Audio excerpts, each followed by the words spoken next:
Thank you very much indeed. We have the great honor now of hearing from right across the world from John Ioannidis, who is here. Hello, John. I don't know if you can see us. We can see you. You're in some very exotic place. Where are you? Stanford, if you can call that an exotic place. But the backdrop looks kind of like you're in some Mexican... I don't know what the backdrop is. Anyway, it's very nice. Lovely to see you. The Hoover Tower. So, John, thank you very much. We're going to have a talk from you, I think, for sort of 15 or so minutes, and then some Q&A. So, handing over to you now. Thank you very much for being with us. Thank you for the very kind invitation, and apologies that I couldn't join you in beautiful Switzerland. So, role of bias in nutrition research. The short answer is pretty easy. If we're talking about nutrition in general, probably 95% of that in bias. If we're talking about nutrition research, we would expect to do a bit better. But the typical recipe of nutrition research is necessarily leading to a failure rate that is very close to the overall average person impression about nutrition. So mostly we're dealing with non-randomized designs with impossible, very difficult to control confounding. Also many low quality, small trials. We have large measurement error. We have cherry picking among multiple hypotheses, post hoc analysis, selective reporting, very lenient statistical tools, no registration, limited data sharing, very strong beliefs driven by cultural, religious, personal views, and what more. Lots of white hat bias. A lot of us really feel that we can save the world and our opinions might save the world. And finally, strong financial interest from big food that may modulate the literature. Here's a systematic cookbook review that I published a few years ago. We used literally a cookbook, the Boston Cookbook. It has been out there since the 19th century. We randomly checked 50 ingredients from that cookbook, and we asked how many of those have been assessed for association with increased or decreased cancer risk in the scientific literature. And the result is what you see here. 40 out of 50 had scientific studies associating them with cancer risk. The other 10 didn't come up just because of our search strategy. So vanilla, if you search for vanilla, we couldn't find any study, but if we had searched with vanillin, we could have found some studies associating it with either increased or decreased risk or both. In fact, for most of these foods and ingredients, there are studies claiming both increased and decreased risk, with some exceptions. So, for example, bacon seems to be always bad. But if you look at the relative risks in the bottom panel, they're really incompatible with logic. So I do believe that bacon probably does increase cancer risk. Very, very small increase is possible. But if you take literally these relative risks that have been reported in scientific studies of 2 and 7 and 10, they're incompatible with common sense. Meta-analysis may help a little bit to get rid of that excess significance. This is showing the distribution of z-scores or p-values. Less than -2 or more than 2 means that you have quote-unquote statistically significant results. If you look at the fine print, these are the gray zone, the gray color measurements. There's a few more non-significant results, but most of the results that circulate in that literature are significant, even though you would expect for so subtle and tiny effects, the vast majority of the studies alone not being able to give significant results. If you look at meta-analysis, some of that middle gap of emptiness in the non-significant space starts filling up, but still there's lots of things missing. In nutritional epidemiology, any result is possible practically. What you get is what I call the Janus phenomenon from vibration of effects. The reason for that is that there's so many things that you have to try to adjust for because people who eat different things do have very different profiles. And depending on what you adjust and how many adjusting factors you can consider and how exactly you frame your analysis, you can get what I show you here, which is 1 million different ways to analyze the same data set. In this case, this is data from the National Household Survey on nutrition assessments. And the last panels on the right are alpha tocopherol. About 700,000 of these results suggest that alpha tocopherol decreases the risk of death, and about 300,000 of these analyses suggest that alpha tocopherol increases the risk of death. So depending on what you believe, you may really select your analysis of choice. Some countries are even worse. We have shown that for behavioral and lifestyle types of research, US studies give very extreme results. probably there's more pressure in the US to generate more extreme results and to base that extreme environment of nutrition or behavior or other lifestyle findings to make claims for funding. Most of the nutritional variables are highly correlated. This is data from the Singapore prospective cohort looking at 19 nutrition intake variables. If you see a link between two of them, it means that they're correlated. Practically, there's links among all of them. So if someone wants to put emphasis on one of these nutrients, just because I have a very strong belief that that nutrient may be very important, I can always make a case, because if it is some other nutrient that is important, that nutrient would still be correlated with the one that I want to build a case on. One might use the traditional criteria, like the Bradford Hill criteria, to sort out that conundrum, but unfortunately, they don't really work. And in nutritional science, I think that they work the least. Most of the time when I see very strong results in nutrition, what I say is that this is evidence that there's very strong bias. So strength, which typically has been used to select the most credible epidemiological associations in the case of nutrition, just makes me think that there's tremendous bias here. Consistency is nice, but obviously we don't see much consistency. Specificity, probably not. Temporality, of course, but how exactly to document it may not necessarily be easy in many of these studies. Biological gradient, I have no clue what exactly is the dose range that you would see a biological gradient or dose response for different nutrients and exposures.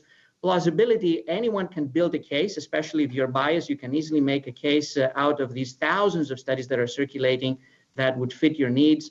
Coherence is very difficult to operationalize. Experiment, as I said, we have randomized trials, but I will come to them because they also have tremendous bias. And analogy, again, is just a recipe for more detriment by building narratives that don't really make sense. Observational epidemiology doesn't seem to square with randomized trials in nutrition. A number of years ago, I looked at the most highly cited claims across all medicine. And when it came to observational studies, 5 out of 6, the most cited claims were refuted within a decade, typically by very large randomized trials. Stan Young has a list of 52 major epidemiological claims. None of them were validated in randomized trials. Some highly contradicted findings have made waves when they appeared: vitamin E, flavonoids, low-fat diet, beta-carotene, directly contradicted by randomized evidence or very large studies. Some others probably make some sense. So fruit intake, I think, is wonderful. It may have an impact on breast cancer risk, but clearly not up to 90%, as some studies have suggested. When claims are refuted, there's still a very large segment of the literature that continues to cite them. There's so strong bias in the field that even if you have 5 very large randomized trials, like in the case of beta-carotene, people still continue to citing the original claim that beta-carotene could be an effective chemopreventive agent. Actually, that original paper continues to get more citations than the average paper that was published in the same journal in the same year. In that case, it was Nature. If you read these papers, the citations are not that beta-carotene has been refuted as a chemopreventive agent. They say that beta-carotene is a very promising chemopreventing agent, and this is why we continue doing research on it.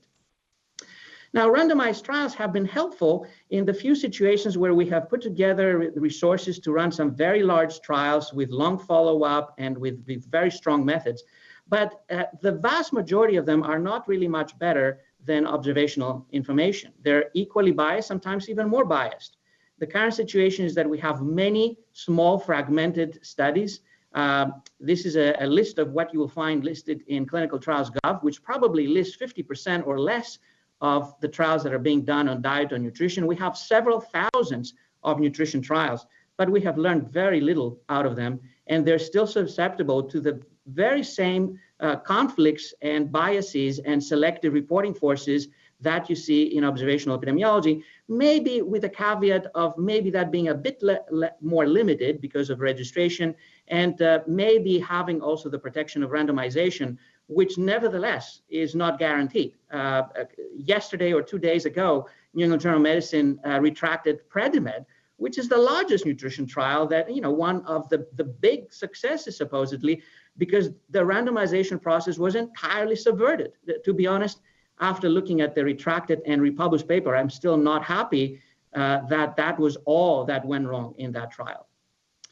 Big data make things even worse or even better. It gives more opportunities for data dredging and for also some reasonable and interesting analysis, but obviously the possibility of instilling bias and disseminating the results that I like the most, the degrees of freedom that I have once I have more data, just go up exponentially. This is the summary of the evidence for different types of food. That's a paper in the American Journal of Clinical Nutrition done by excellent scientists. They have put together all the studies that they could find from prospective cohorts. And if you look down the list, practically all foods seem to modulate substantially the risk of death, mortality. Many of them decrease the risk of death. Many others increase the risk of death. Just refined grains is the only one that doesn't seem to have an association. If you take the results literally, with 1 hazelnut per day, you will live 1 year longer. By extrapolation, if you can eat that many hazelnuts every day, your life expectancy will exceed 100 years by far. I love hazelnuts, and I do recommend that you eat more of them, but I don't do it because I expect to live 120 years if I eat that many hazelnuts every day. Now, if you drink 3 cups of coffee every day, you will live 12 years longer. Very solid, quote unquote, evidence, quote unquote, repeatedly seen in reported epidemiological studies. What is the chances of that being correct? I would say 0%, as close to 0% as anything that I can imagine. Here's some other possibilities to try to disentangle from the selective approach and the bias in choosing what to report and what to highlight and what to interpret and what to communicate. Instead of cherry picking, just analyze everything. So this is what we have done here with Chirag Patel. We have looked at the National Household Survey in the US, and we have analyzed every exposure, including all exposures of nutrients with death risk during follow-up. And there are a few surviving variables. Physical activity seems to survive, and smoking seems to survive, and cadmium seems to survive for its association with death, either because of its own harm or because it is highly linked to smoking. There's only one nutrient that is right at the borderland of our false discovery rate, translycopene. If I were to bet is correct or not, I would say it's probably wrong. But the vast majority of nutrients are very, very low in that scheme. As I showed you earlier, many of these variables are highly correlated. So smoking does kill people. It will kill 1 billion of people unless we do something and just continue thinking that just by eating a little bit more, a little bit less, we will get rid of the smoking risk. But smoking behavior is correlated with so many other things, including many nutritional exposures, that it's very easy to come up with associations and claims that some nutrients may be the key to longevity or to getting rid of diseases on their own. If you look at cotton, it has 37 strong correlations in these data that we analyzed. If you look at, again, something like beta-carotene, you will see 68 strong associations with other variables, some of which may be genuine associations with disease risk or even death risk. If you place the results in the context of an entire field, nutrients tend to have very strong correlation with each other, and they also tend to give zillions of associations, even if you try to look across all the possible analysis. This is a heat map plot where we assess every exposure and every outcome in NHANES with Chirag Patel. And basically, each one of these points we could have published as a separate paper. Instead, we decided to run this analysis, and we haven't been able to publish that paper yet, although I hope it will be coming out soon. If you look more carefully for nutrients, nutrients seem to be associated with most outcomes. Not very strongly so, but if you have very lenient statistical thresholds, you will get almost every nutrient to light some signal in association with some outcome. What it means is just inherent confounding rather than genuine associations. So what could we do at a minimum? I think that at a minimum, we should clarify which analyses are not pre-specified. This will remove some part of the bias, not all the bias, but I think it would be a good start. Use pre-registration when appropriate. That can also help. Perform additional large simple trials with long follow-up. We have done a few. Almost all of them are negative. Predimed was positive, but as I said, it was retracted 2 days ago. And after the correction, the results remain the same, but I seriously doubt that they're correct. Most of these large simple trials, I think, will be negative. We need some more negative shock in nutrition to be able to move forward into some new ideas.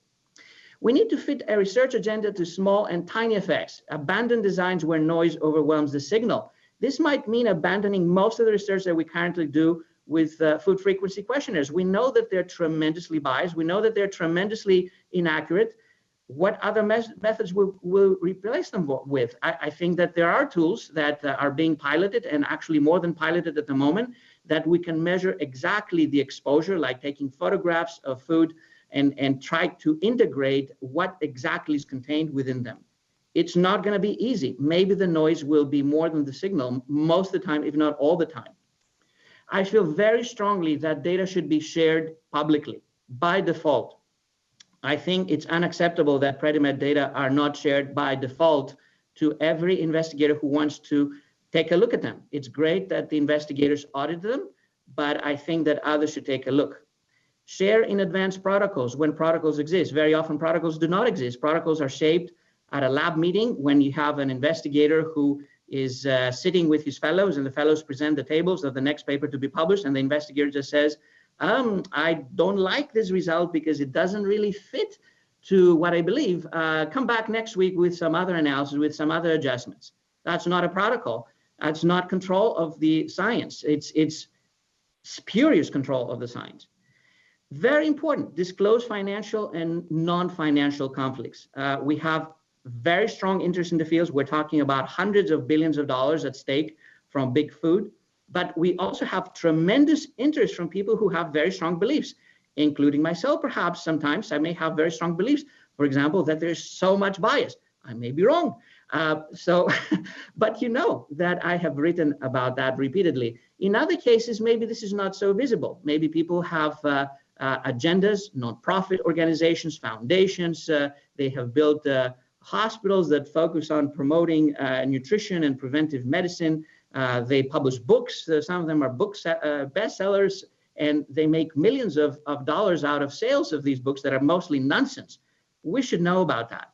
And limit or control involvement of stakeholders with conflicts. I think that there's so many stakeholders with conflicts in that area that we have to think on who is going to do what in order to get reliable information. Registration can help. I don't expect that every study has to be registered. Most research is exploratory. This is perfectly fine. I just want to see some acknowledgement that this is some study that I did that was entirely exploratory, and that would be fine. What I worry is mostly studies that don't exist. I'm completely paranoid. I don't worry about the studies that exist. These I can try to read, I can try to critique, I can try to see whether they're biased. If I had more transparency with more data, raw data available in protocols, it would be nice. I worry about the potential of running studies, which is if you have a data set, if you have a number of variables, if you have a number of participants that you have information on, then you can estimate what is the capacity of generating X number of p-values that you can launch against humanity. So I need to disclose that I have a database in nutrition that I can launch 5 billion p-values against you. It's like disclosing a nuclear arsenal. So when people see a couple of p-values, that they know what the denominator is of how many others could have been produced. So you have these levels of registration. No registration for entirely exploratory research, registration of a data set, just telling us about the nuclear arsenal, registration of a protocol, if a protocol exists, registration of the analysis plan, both the analysis plan and raw data, and open live streaming. Eventually, if we do things right, as I said, we may get lots of negative signals. This is results from the alpha tocopherol beta-carotene trial that has provided us with results over 23 years now. And it's still running. And some early signals that were seen with data up to 1993 for decreased risk of prostate cancer with alpha tocopherol and increased risk of lung cancer with beta-carotene. When we have more follow-up, pretty much even those have disappeared. It may be that most of these signals will disappear. We need some more of these trials. We need also to learn to live with small and tiny effects. We need to adjust our agenda with the fact that bacon may be bad, but maybe the increased risk for overall mortality may be something like 1.01 or even less than that. That might still translate to a number of deaths that possibly we could avoid, but we have to be prepared to go after very tiny effects and see whether the noise that we get in our designs and the bias that can be introduced can be taken care of. We need more reproducible science. We need more data sharing. We need more transparency, more openness. I think that nutritional epidemiology could make a difference by being open. Air pollution epidemiology is very open. People who have contrarian views have reanalyzed the data. They clearly also see that air pollution kills people. I'd like to see that done also for nutritional epidemiology. And finally, disclosure of financial conflicts, of course, but also non-financial conflicts. These are important to know. If someone is a public advocate for a particular diet, for a particular type of food, for a particular type of fasting, of whatever, I need to know that this is what they advocate. If they're a public advocate, disclosing that information in their published work is an opportunity to show that this is what I believe. And then people can even feel more confident that here's someone who really states what they also state in public. They don't try to cheat. They don't try to confuse us with telling us about something and not telling us at the same time that they're in a campaign towards having that adopted.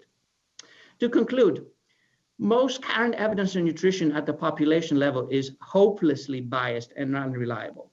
Bias should be taken for granted. It's not 100%, but it's close to 100%. In the current environment, the literature is shaped primarily by the biases of scientists, reviewers, editors, who are often the same people, and sponsors, often heavily conflicted ones. Many things need to change in the nutrition agenda before some minimal credibility can be claimed. Nutrition and diet is important. I think that people, yes, can die because of the wrong nutrition. And of course, they can die if they don't eat enough food or if they eat too much and they become obese. It is extremely important for health, and this means that nutrition science deserves better. Special thanks to a number of my colleagues who have shared the trip of generating evidence on some of the issues that I shared with you today. Without their help and contribution and bright ideas, I think I would have shown you next to nothing.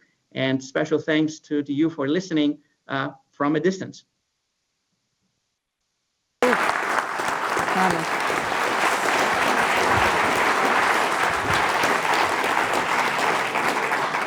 John, thank you so much. I hope I'm given permission to extend for 10 minutes or so to get some questions.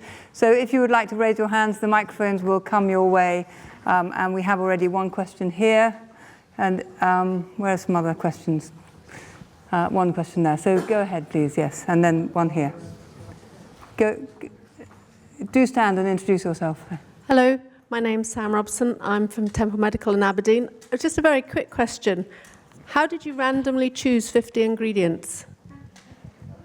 John, how did you randomly? This is using a pseudo random number generator in a computer, like you would do in any random choice, and then choosing randomly pages, recipes, and ingredient within the recipes. Thank you, John. Walter. Yeah, this is Walter Willett, and well, first of all, I'll say I think you really seriously misrepresent how nutritional epidemiology is conducted. It's a little bit like telling a surgeon how to conduct your surgery, or me can tell, if I'm going into surgery, telling the surgeon how to conduct the surgery. We really have validated the dietary assessment methods in detail, and we don't just generate lots of p-values and report the positive p-values. We write grants for NIH with hypotheses. With and we pre-specified. Test right. And not all are pre-specified. We do try to indicate which ones are not pre-specified, and sometimes that you learn a lot from things you didn't anticipate. But that's not how we conduct nutritional epidemiology. But you did cite that paper, I think it was in fact published in BMJ, saying that 52 out of 52 observational studies were not reproduced in randomized trials. And actually the first two that were mentioned in the commentary were type A personality, and I really do have a hard time understanding how you do randomized trials of type A personality. And the other was trans fat, and I'm quite sure there's no randomized trial of trans fat in coronary heart disease, and I never could find that paper. It was that was cited there, about 52 out of 52. So maybe you can explain that a little bit better. John, over to you.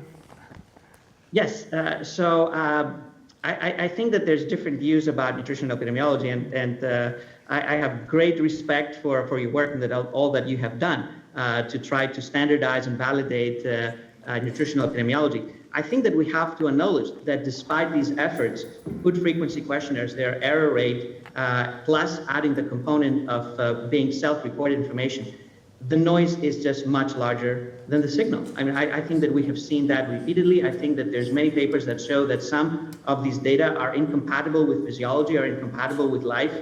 I'm not saying that this is the fault of anyone. I think it's an effort, and I think that we have to do better. I think that we have to move on to different tools that may be more accurate. I'm not trying to discredit also exploratory research. I think that exploratory research is fantastic. I think that most of what we have learned in science comes from exploratory research.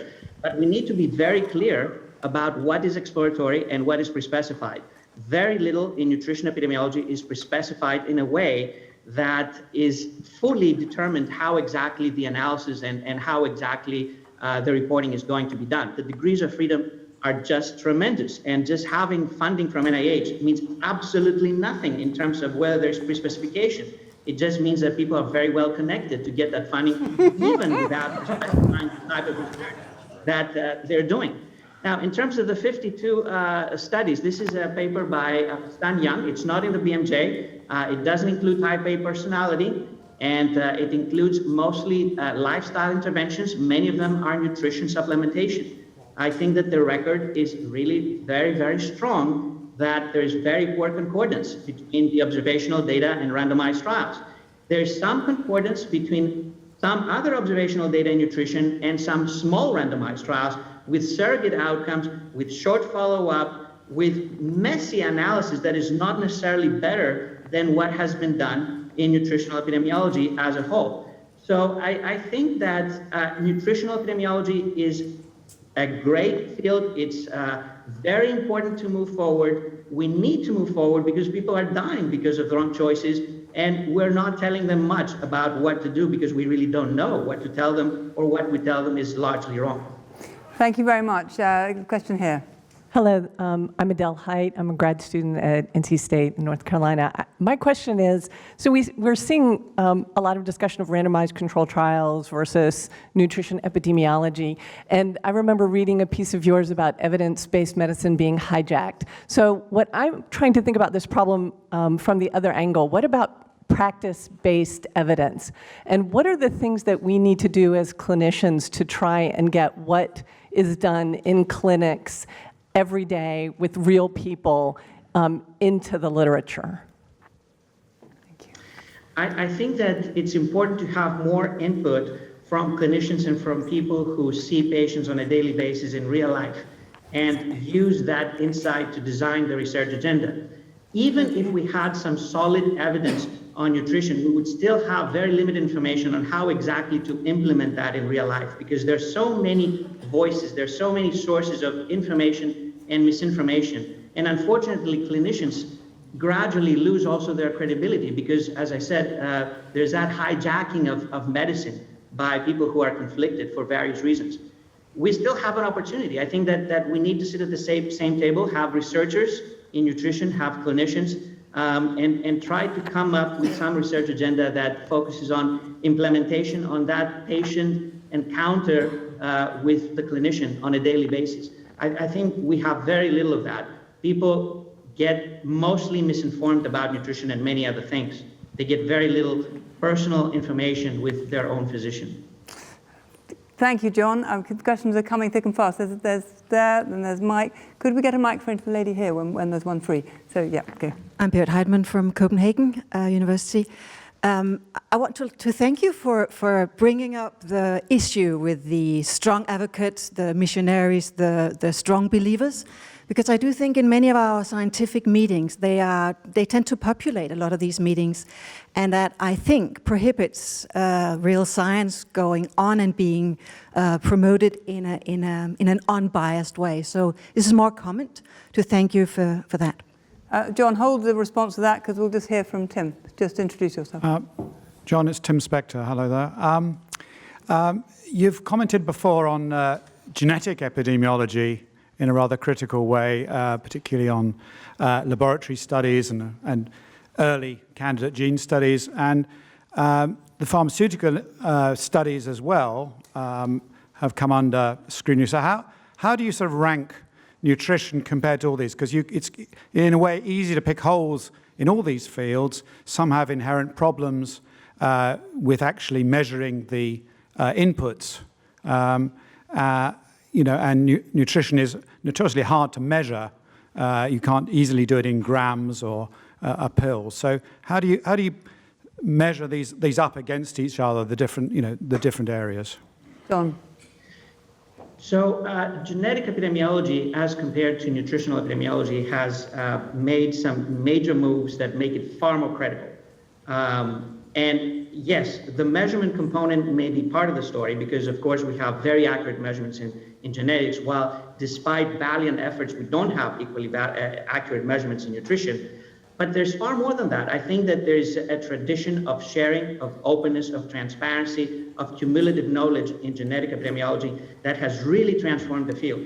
That has not happened in nutritional epidemiology. The norm in genetics is that you will have a coalition of all the teams working on a particular type of phenotype or disease. They will join forces, they will perform meta-analysis of their data, prospective meta-analysis. They will share all that information. They will have 3 different teams of analysts analyzing the same data and comparing notes to make sure that they get the same result. There's full transparency. Everybody can see that. Everybody can make sure that what we get is correct. Now, whether that information is going to save lives, it hasn't saved lives yet. Will it save lives in the future? With some exceptions. Will it save lives in the future? It may. I mean, I cannot exclude that possibility. Nutrition epidemiology has not used these recipes for research methodology and transparency, although it can be done. It has been done in so many other fields. I mentioned air pollution epidemiology that is highly credible and has many of the other problems that nutrition epidemiology faces, but has used transparency and openness and respecification and validation and even contrarian reanalysis. So I think that we can clearly use examples from other fields to make things better. One field can learn from the other. One can focus more on the weaknesses, one may focus more on the strengths and the positive lessons. Thank you, John. Nita. Thank you very much, John. I'd like to pick up... Just say who you are. Hi, Nita Faruhi from Cambridge, MRC Epidemiology Unit. So you make some excellent suggestions for how to improve the field and set up good analytical practice and protocols and pre-specified, various stages. Absolutely for that, and I think journal editors and journals can help with that in reinforcing some of those. As for here and now, given that you agree that nutritional epidemiology and nutrition science is so critical for human health, what would you say we should do in the current situation? The FFQ has its limitations, but done correctly with repeated measures and all the other things we can throw on it. Many of us are working, trying to develop nutritional biomarkers. The digital technologies you mentioned are a far cry from being ready for use and implementation in some of these, the studies we're talking about. Trials also rely on self-report in terms of dietary assessment. So given the importance of nutrition, what's your suggestion for what we do now? And sorry, a second point I'd like to add on is the random, hundreds of dietary factors. Why is it that scientists study them?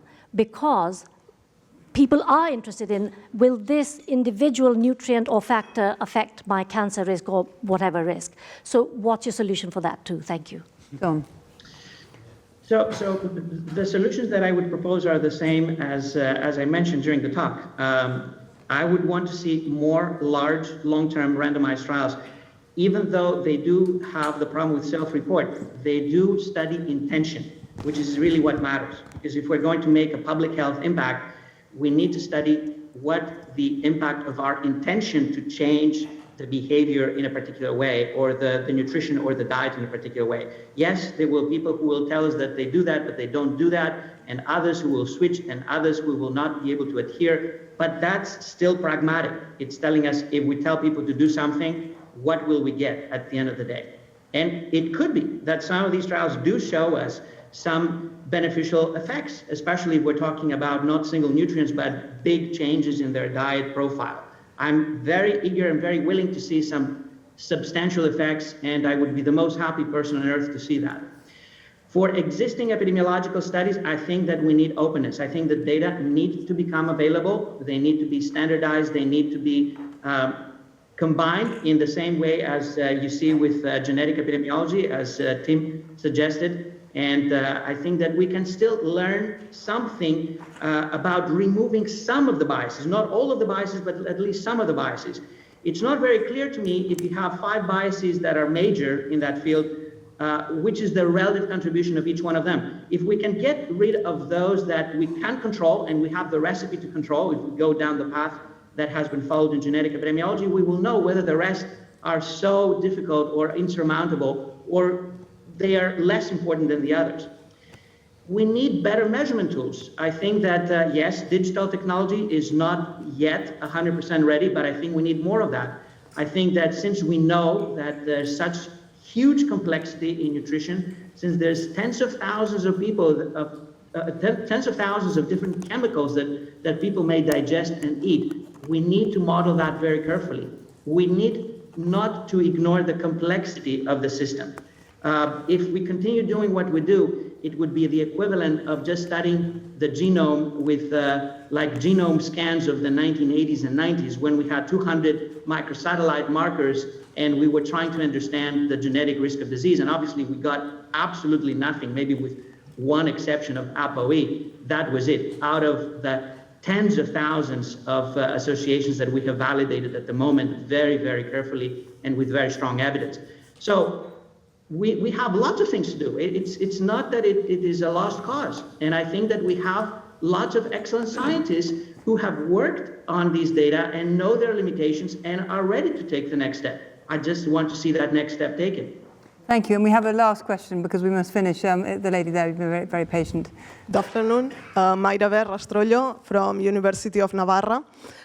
Just a Mediterranean and a Mediterranean follower of dietary pattern. I'm just curious because you don't trust the results of the Predimed. Haven't you read the 100 pages of the results of new analysis? Also, the replications of the results and sharing the data with other colleagues from Harvard, or from Hernan, for example, and also the new analysis for protocol analysis as well. I don't know, in my opinion, I think that you, with your free claim, you are throwing away a lot of work, honest work, of more than 10 years of a lot of people.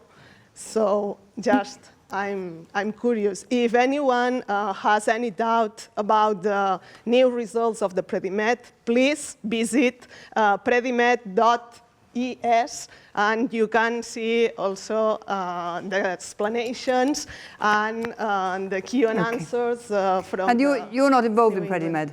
Were you part of the Predimed team? A little bit. Tell us in what way? In what way were you involved, just briefly? In what way? Well, I'm just collaborating. I'm just more working with another, in observational studies, not in clinical trials. But another question. No, hang on. We haven't got time for it. I'm so sorry to stop you there. Have you conducted a clinical trial in the nutritional field? So, John, that's 2 questions then. Why do you doubt the reanalysis of Predimed, and have you yourself conducted a clinical trial? Is that what you're asking? Okay, over to you, John. This is your final shot. Okay, so first of all, disclosing my bias. I love the Mediterranean diet, okay? I love olive oil, personally. I love nuts, personally. I have repeatedly stated in previous talks that Predimed was a...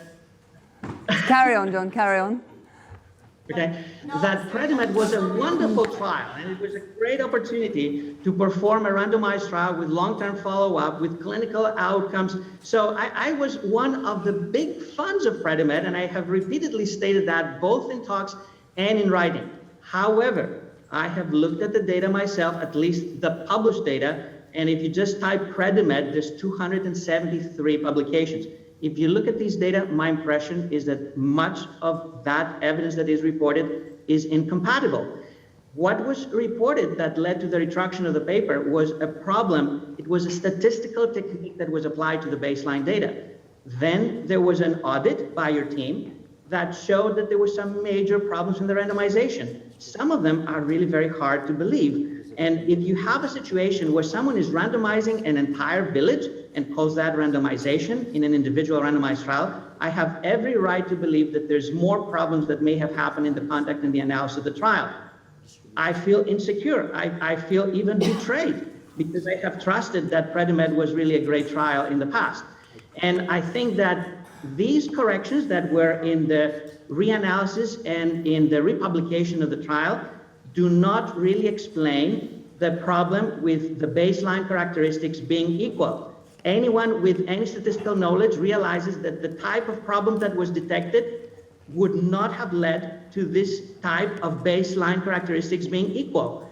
I think I have to be honest. I don't trust the trial any longer. It's not really a randomized trial. I wish it were. Thank you, John. We're going... Oh, yes. I have published several randomized trials, and I have involved in dozens of randomized trials. And I hope that I have not randomized the whole village as an individual. John, we're going to call it to close there. This conference is called Food for Thought, and you've given us a great deal of food for thought. Thank you very much indeed for joining us. Thank you.